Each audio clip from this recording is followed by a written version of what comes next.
Hello and welcome to the second part of the downfall of professional wrestling here on Wrestle Talk Show. I again am your host Joshua Zimmerman and welcome back for the last and finalization of the downfall of professional wrestling because that's the only way you can put it. Um, Let me start off with what I told you would come and then I'll take the rest of the time to explain why I think what I think. I don't want anybody to think that I don't uh, think TNA has a chance because they do. Um, they're just surrounded with. Dixie Carter is surrounded with people that think they know wrestling, but they've proven that they don't. And when you find out that her money comes from her family, her father, you wonder and you don't at the same time. This is a major project that requires lump sums of money at a given time. Even in the independents, it's not a cheap business. Like if you're not prepared for it, you're either gonna hit or you're gonna miss really bad. And when you're on this type of scale with syndication and pay-per-views, you'd think that old man, again, as I said in a previous video, Dixie Carter Get a Clue, which you can find on here on our YouTube page and through WrestleTalkShow.webs.com. You'd think that the family would look and see, again, I'm just going to reiterate on this and then I promise I'll get to what I promised. Uh, you'd think that the family would say, look, we see what you had when you started. You had a successful following, the company was making money, and it wasn't trying to compete with Vince. Now, you're copying off of Vince, hiring old staff. That's where everybody goes. I wasn't trying to be sarcastic. That's why I'm taking the time to emphasize this. And you're not producing how you used to produce. When your demographics are less than 1.0, when they came from a much better spot a couple years back, duh.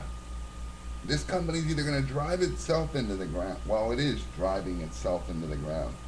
But again, I'm just going to say, how long do you have, every quarter, how long do you have to be losing more ground before you say, all right, either get Dixie, get back with it, or we're getting rid of Bischoff and we're getting rid of Russo.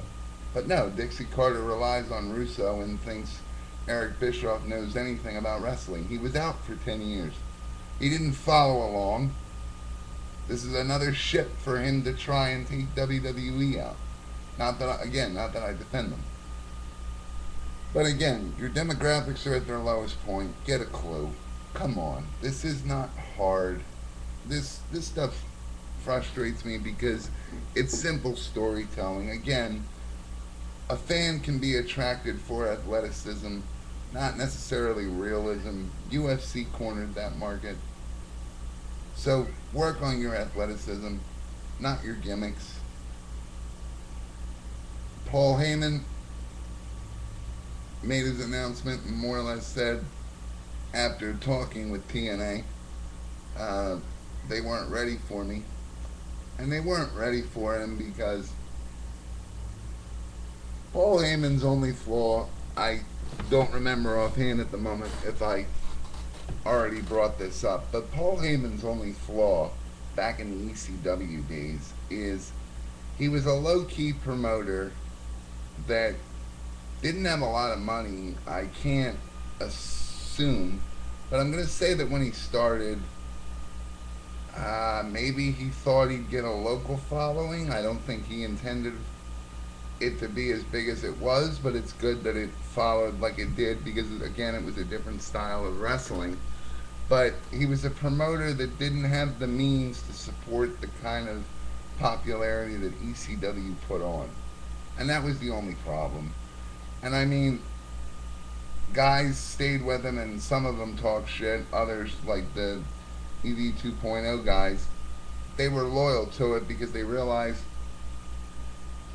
ECW made them. Am I agreeing with the TNA angle of it completely? No. But Paul Heyman's only real flaw was not having the finances to back the level he wanted to take the show, take the brand, take the style, whatever. But my opinion, they weren't ready for him because again, he wanted to wanted to basically change the storylines, make everything make sense, and then get rid of people that were more or less dead weight. Um, and you'd think that the person again paying the bills on this would have a say, but apparently he doesn't. Um, and then Eric Bischoff, this takes a lot of balls. It does. You come out and you say Heyman said that, quote, just so his name would get back out there. Are you serious, Eric Bischoff? You can't be serious. You ran a company into the ground. Paul Heyman just ran out of money. There was a difference.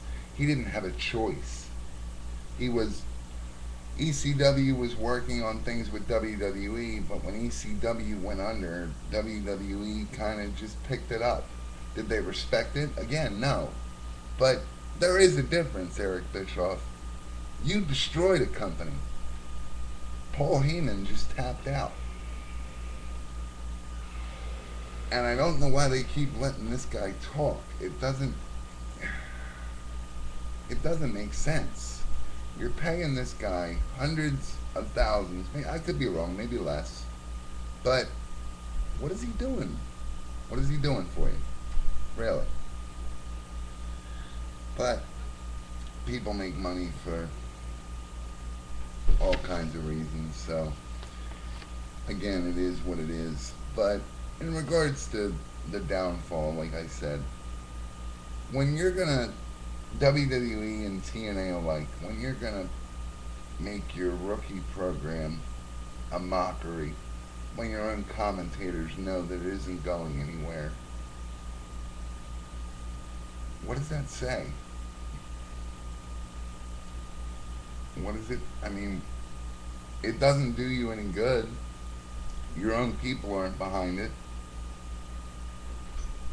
So why should the fans? But instead of going back to the drawing board, maybe pulling a TNA once or twice and going back to the drawing board and saying, wait a minute, or maybe not pulling a TNA, maybe both of them, saying, wait a minute, we used to write better product than this. And I don't know how many times I can stress this. I know it's repetitive. I'm sorry, guys. It's just real simple. Make stories we can follow, not stories that lead to nowhere or get cut as they're starting to form. Give us something to follow. It was called a male soap opera for a reason. Now it's just a joke. Are you serious? NXT with a joke off? Like I said in part one, how does that showcase anyone's wrestling ability? How does that showcase their ability to cut a promo? It doesn't. It's, I have a shit ton of money, I cornered the market years ago, and now I'm spending that money. Who gives a fuck what I put on TV? I'm sorry, but it's annoying. Viewer discretion is advised. But it's annoying, again, when you see where these shows started and where they are now. Because they took drastic changes, but to get the fan base back, if you can, I mean, you've turned it into a joke. TNA not even bothering with the premiere of football? I mean, don't get me wrong, but try. Come up with something. Give it a shot. You got the syndication for a reason. Maybe I'm wrong on that one. Maybe it was football 24/7 And yeah, that's got a bigger following. That explains the Raw scenario, the Raw rating of 2.5 over what's usually a 3 or better. Usually better than a 3. But where are you going? You're not. Your rookie program to showcase new talent is mocked. The talent that is still sitting there, has been on contract for years, is still just sitting there on contracts for years. And somehow the money keeps coming in. There needs to be a point where either these shareholders and these financiers say, wait a minute, or you're going to get to a point where we're all just going to be UFC buffs. Because then at least you get your match and your build up, and they actually know how to do it. I emphasize athleticism for a reason. Wrestling is not just the promo, it's the ability to execute the moves and sell the match, sell the feud, make it believable. It, it's not hard. And when you see ratings like this, I mean, even after football, people got into football. Raw wasn't anything to brag about. TNA wastes pay-per-view time and televised time to accomplish nothing. So they took they took a pay-per-view and a televised event and resolved nothing in a feud, but cut a promo that the boss was overriding the GM, which is great for your power struggle scenario. But what did you accomplish? Dixie Carter walked off the TNA looking pissed off. Power struggle established. Fans wanted to see Impact close with Jeff Hardy and Kurt Angle. Figure out who the contender was from the No Surrender match that should have been solved on that pay-per-view. It was bad enough that this was a fix-up match, but to not fix anything doesn't make any sense. For WWE to have a coffer of over $212 million, that thanks for giving us your money 12 years ago, we're going to start putting bullshit on TV, hope you don't mind. While the wrestling demographic goes down, wrestling sucks right now. Why? Again, no interesting storylines, no interesting feuds, nothing that you don't see week in and week out. Meanwhile, guys like me and my crew have a hard enough time getting the local following. Vince nationalized for a reason. Go back to territory if you're not going to produce anything relevant. Give each territory a shot to run its own show. Don't nationalize, corner the market, and then leave us with a big fucking goose egg at the end of every week. Or something that doesn't hold our attention. Now, I'm not saying everybody in the world's intelligent, but your wrestling fan knows the difference between a throw-in match and a match that you worked on to see an interesting outcome / resolution / gateway to bigger things. Nothing seems to mount up anymore. It's not hard. But all of these people think it is. Am I wrong? Please give me some suggestions to work on. Because if I'm wrong, I'll be the first to admit it. Gladly. If I'm missing something, cwecompany@gmail.com. The Wrestle Talk Show voicemail box is the way to go. The forums, the website. Support us with your feedback, financials, whatever you feel like giving to help to make this show better. But I'd like to think the theories that I have are not preposterous. It's all fixable. It's just when you're going to fix it. Until next time.